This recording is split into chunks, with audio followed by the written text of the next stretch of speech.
Amis de l'institution, bonjour, bienvenue pour cette nouvelle vidéo, cette chronique donc.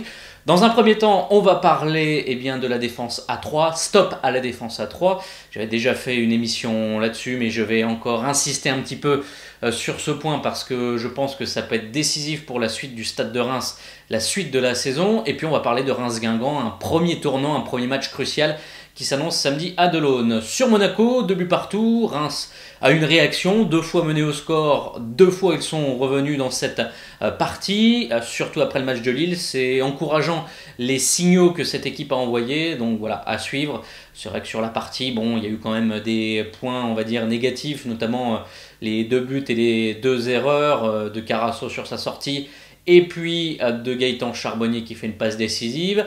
Pour ceux qui disent que le Charbonnier n'est pas décisif, en voilà une passe décisive, point humour de cette émission. Mais il a mis un beau but d'ailleurs, il a été intéressant dans le jeu, Gaëtan Charbonnier. Pourquoi stop à la défense à 3? J'avais sorti avant Bordeaux, je crois, les chiffres montrant que Reims marquait beaucoup moins de buts et n'encaissait pas forcément moins de buts dans ce schéma. Mais là, il faut revenir à quelque chose de plus conventionnel. On voit qu'on est à bout de quelque chose dans ce schéma 3-4-3. Et puis, encore une fois, quand Reims est, on va dire, en difficulté, mené au score ou en tout cas n'est pas devant, Olivier Guégan, et ça on peut lui mettre à son crédit, change, mais autant changer dès la première ou avant le match, plutôt que de changer en cours de match en passant de système, sachant qu'on est passé en 4-2-3-1 et 4-1-4-1 contre Monaco.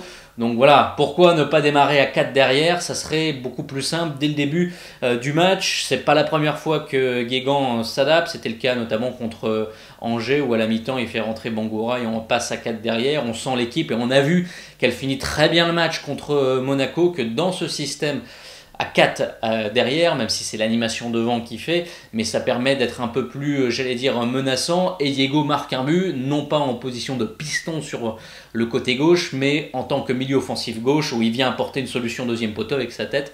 Très belle tête de Diego qui a fait un bon match, mais qui sera suspendu contre Guingamp ce week-end. Alors, seule la victoire à Caen, pour moi, est finalement la seule à mettre, la seule victoire où Reims a été convaincant dans ce système 3-4-3.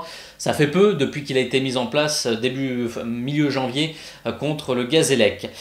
Pourquoi on reste à 3? C'est une bonne question. Alors, Guégan dit ça nous permet d'envoyer plus d'éléments sur la partie offensive. On a vu que Reims marquait pas forcément plus de buts dans ce schéma. Donc là, le point est un petit peu contestable. Mais moi, j'ai une autre lecture qui peut être fausse, mais ça, c'est ma lecture. Et si finalement, Olivier Guégan avait des problèmes au niveau des choix des défenseurs centraux, on se retrouve avec El Khaoutari, Mendy, Conté, Takalfred, Weber, 5 défenseurs centraux. Forcément, s'il y a 3 places, ça oblige à en écarter 2, sachant que Weber et Takal étaient out pour des problèmes de pépins physiques. Là, Anthony Weber, je crois, rentre. Pour Takal, ça devrait être imminent aussi, si ce n'est déjà fait. Ça veut dire que vous avez 5 joueurs pour 2 places. Forcément, les choix sont compliqués. Alors pourquoi on reste donc à 3? Est-ce que la concurrence trop forte au poste fait que Olivier Guégan ne peut pas, entre Antoine Conté, Aïssa Mendy et Abdelhamid El Khaoutari, en écarter un? C'est peut-être une des hypothèses, à savoir qu'on garde ce système à 3 pour éviter finalement des choix qui pourraient peut-être perturber un certain équilibre. Voilà, ça c'est une lecture possible, elle est peut-être fausse, sûrement, mais voilà un élément de réflexion que je souhaitais partager avec vous. Et finalement sur le scénario, parce que je vais vous montrer, on passe sur Reims-Guingamp, ce que je souhaite faire. 4-2-3-1, voilà, ça s'affiche sur la gauche de votre écran. 4-2-3-1 avec, donc, vous le voyez, Antoine Conté à droite. Ça, c'est ma petite solution, on va dire, pour pallier à ce grand nombre de défenseurs centraux.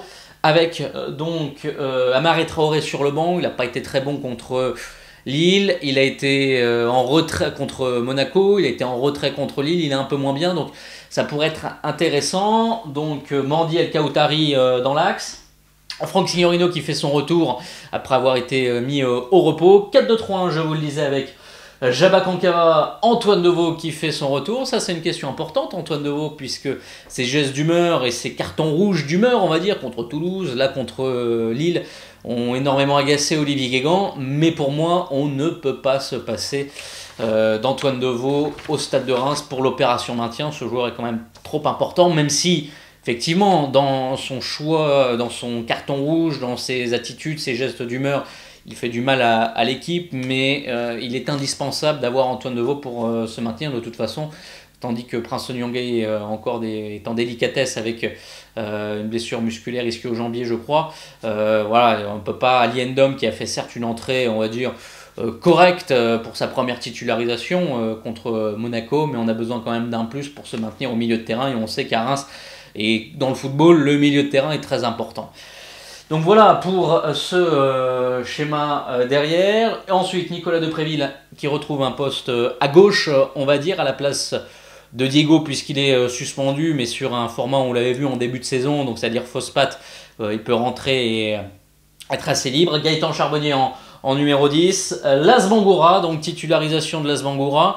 J'ai pas vu les chiffres, ça c'est une petite erreur de ma part, mais ça serait peut-être la première titularisation de Las Bangoura, peut-être Bastia, mais je suis pas sûr, je suis vraiment pas sûr de moi. Vous pourrez réagir sur Twitter, il n'y a pas de souci. Puis Thierry Bifouma devant en pointe comme attaquant de rupture. Et alors j'ai autre chose à vous proposer aujourd'hui, on n'arrête pas le progrès, vous allez me dire. Je vous ai mis le 4-4-2 Guingampais contre Saint-Etienne, voilà, pour vous donner un petit peu les oppositions. Et voilà, c'est intéressant, je voulais mettre en avant voilà, l'espèce de carré, on va dire, le carré avec Jimmy Briand, Sloan Privat qui était aligné, peut-être Derding, c'était le 19e joueur hein, contre Saint-Etienne. Je vous ai mis l'équipe qui a démarré contre Saint-Etienne, qui a gagné 2-0, et on ne change pas une équipe qui gagne, donc Guingamp qui évolue tout le temps en 4-4-2 devrait peut-être et sûrement aller à 60%, même si j'ai pas d'infos, je suis pas spécialiste guingampais, devrait aligner ce 11. En tout cas, Jocelyn Gourvenec pourrait se reposer sur ce 11. Donc on a un carré avec El Kaoutari, Mandi, Kankava et Deveau qui nous permettrait voilà, de pouvoir finalement être serein au niveau de tenir ces deux pointes. Voilà, ça nous donne une supériorité numérique sur cette phase-là. Donc c'est assez intéressant, je pense, d'avoir ce système, le carré, on appelle souvent, qui se fait dans le foot sur les équipes qui jouent en 4-2-3-1. Et puis autre aspect important, alors sur les côtés, vous voyez avec Franck Signorino, Nicolas Depréville, on est en égalité numérique à gauche, on est en égalité numérique à droite, avec certes un profil un peu plus défensif avec Antoine Conté, Kamari Traoré, mais je pense que voilà, c'est plutôt intéressant pour avoir une bonne assise et pouvoir attaquer et avoir finalement que Depréville et Bangoura, il y a un petit peu plus de liberté. Même s'il faudra faire le travail défensivement, ça on est d'accord, mais ça offre un peu plus de liberté sur nos côtés, d'être un peu plus percutant, de pouvoir contrer justement Guingamp qui s'appuie notamment sur Salibur à droite. Et alors le milieu de terrain, on a donc en face Diallo et Younous Sankaré, si Rémois, Younous Sankaré, enfin, Rémois pour peu de temps, hein, c'était juste quelques mois lors de la descente en national. Et puis on a Gaëtan Charbonnier qui devra avoir un rôle très important à la fois de pouvoir enquiquiner Diallo et Sankaré au milieu de terrain, d'être là par son placement, de gêner, de ne pas dézonner, ça sera un des gros enjeux. Il ne faut pas le voir à gauche, il ne faut pas le voir à droite, c'est pas son rôle. Et voilà, d'avoir un rôle très axial et d'être finalement la pointe avant d'un triangle formé avec Jabba Kankava et Antoine Deveau. Et voilà, d'être intéressant dans cette relation-là, Gaëtan Charbonnier, de pouvoir monopoliser Diallo et Younous Sankaré, ça va être très intéressant pour moi, le rôle. Devant, on a Thierry Bifouma qui devra prendre l'appel, sort Bonkerbrat. Il y a l'avantage de vitesse là-dessus, on sait que Bifouma est quand même très intéressant sur ses qualités de vitesse. Et puis on aura Bangoura et Depréville. Attention à ce que les deux joueurs ne quittent pas trop la ligne, il faut rester quand même sur un rôle d'ailier. Et je pense que là, peut-être, voilà, sur Las Bangoura, Guingamp peut-être lui profiter, un joueur peut-être Amari Traoré qu'on peut positionner un peu plus haut pour donner des centres, c'est une solution aussi, même si j'aimerais bien voir Bangoura sur un temps de jeu assez conséquent. C'est vrai que pour le moment il est remplaçant, il est loin d'avoir montré autant que Thierry Bifouma, même si je crois encore et toujours à Las Bangoura. Voilà ce que je voulais vous dire pour cette émission, cette chronique. Mention spéciale à Nicolas Depréville, 8 passes décisives, il est tout simplement exceptionnel cette saison. Nicolas Depréville, 3e meilleur passeur avec Boudbouz qui a également 8 passes. Devant, c'est juste Ibrahimovic et Di Maria, excusez du peu. Et souvent je dis que je critique un petit peu Olivier Guingamp, mais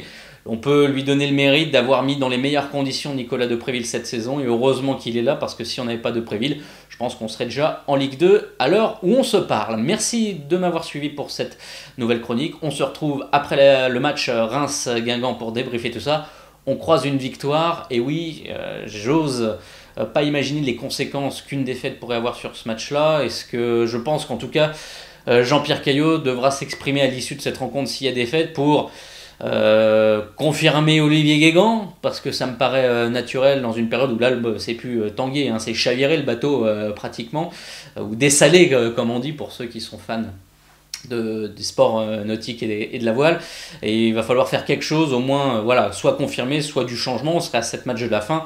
L'année dernière, vous vous souvenez ce qui s'est passé à 7 matchs de la fin du côté du Stade de Reims. Merci, je vous souhaite une excellente semaine et on se retrouve début de semaine prochaine pour débriefer Reims-Guingamp. Portez-vous bien, salut.